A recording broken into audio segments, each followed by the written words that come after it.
Hey there, welcome to the Science Hutch. I'm Hutch, and our very special science today is all about circular motion. We're talking about the motion of an object that is going to trace a circle through space. In order for an object to change its direction, it's got to get a force on it. Otherwise, objects don't like to change their motion. That's the first law of Newton's laws of motion, is that objects with mass have inertia, and that means that they like to keep on moving in a straight line at a constant velocity. And if you are gonna make them change that, then you've got to use a force to literally force them to change.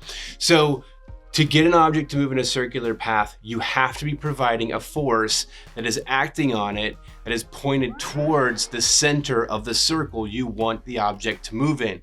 And so we have a word that means pointed towards the center, and that word is centripetal. Centripetal. Centripetal is a direction towards the center of a circle. So for this ball to go in a circle like this and go into orbit around my fist, then it has to have a force applied to it that is pointed towards the center of the circle at all times. And so that is a centripetally acting force. You can get this force in lots of ways. Today, we're gonna do an experiment where we're gonna use string. We're gonna use fishing wire with a little 2-hole stopper. We've tied the fishing wire to it.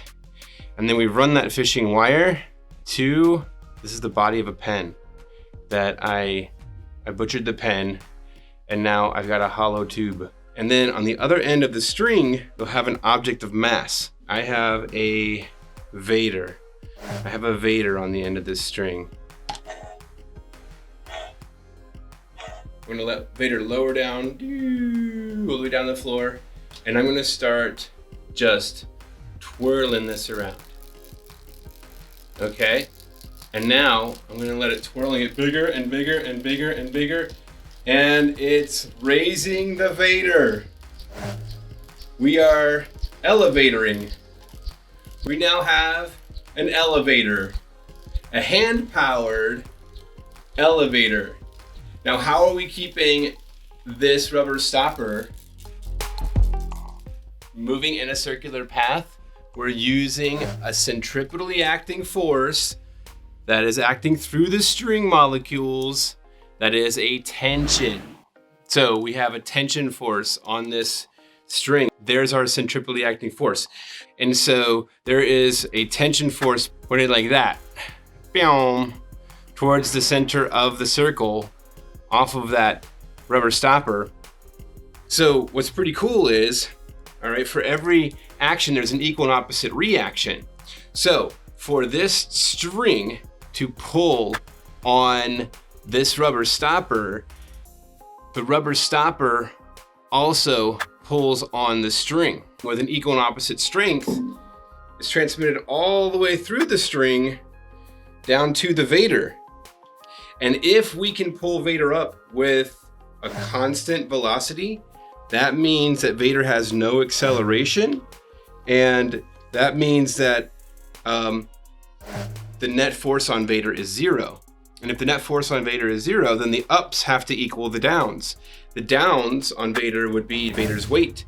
The up would be the tension in the string, which is the exact same tension all throughout the string. So that's the exact same centripetally acting force on the stopper. Okay, so then there's a little puzzle that we can ask with all of that knowledge in our brains. If we get this going, and we're lifting Vader at a constant velocity, or we just hold Vader at a constant velocity of 0, so that Vader is just hovering right there in the air, can we figure out the centripetal acceleration that the rubber stopper is experiencing right now?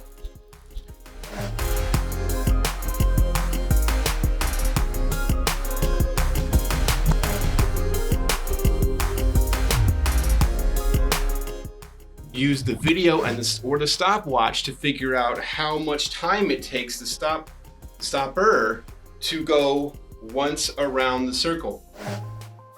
One little hint or hack for this is don't try to time with a stopwatch. Don't try to time just once around. Time like 10 times around, and then divide your total time by 10, and that'll give you a nice average time for a revolution, which is a revolution is one trip around.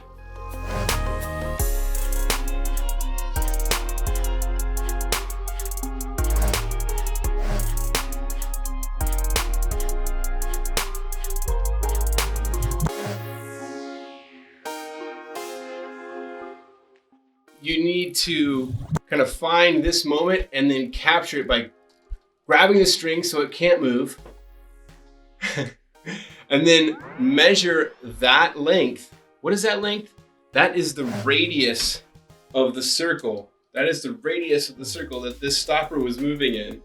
You can use that to find all kinds of things. The circumference of the circle, 2 pi r, r for radius.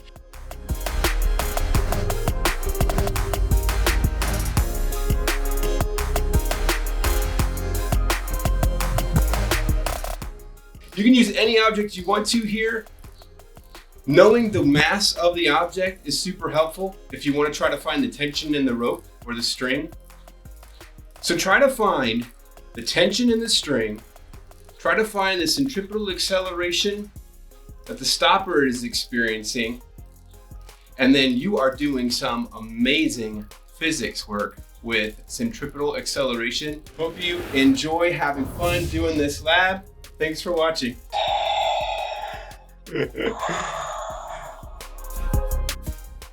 He's going for another one.